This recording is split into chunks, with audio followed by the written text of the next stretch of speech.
I think the House managers made a very serious strategic error today. Adam Schiff's arguments to open the day today directly drew into question Hunter Biden and made not only his testimony relevant, which it already was, but it is now critical because the House Democrats have built their entire case on the proposition that any investigation into Burisma and corruption was a sham, that it was completely debunked. The problem is there is very significant prima facie evidence of corruption. Hunter Biden, the son of the then sitting president, Joe Biden, was being paid $83,000 a month, $1 million a year. This is someone with no background in oil and gas, no experience. And at the same time, Joe Biden has publicly admitted that he threatened Ukraine. He withheld or threatened to withhold $1 billion of aid unless and until Ukraine fired the prosecutor that was potentially investigating the company on which his son served on the board.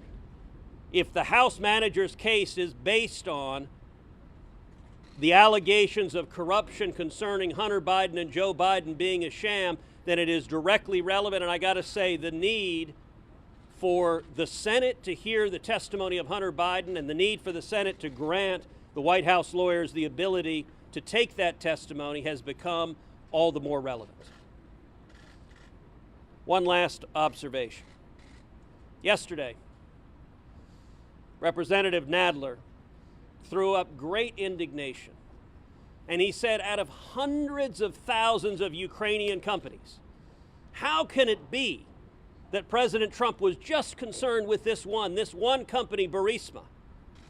Well, the obvious answer that the House managers ignore is Burisma was the only Ukrainian company that had the son of the vice president that had real prima facie indications of American corruption.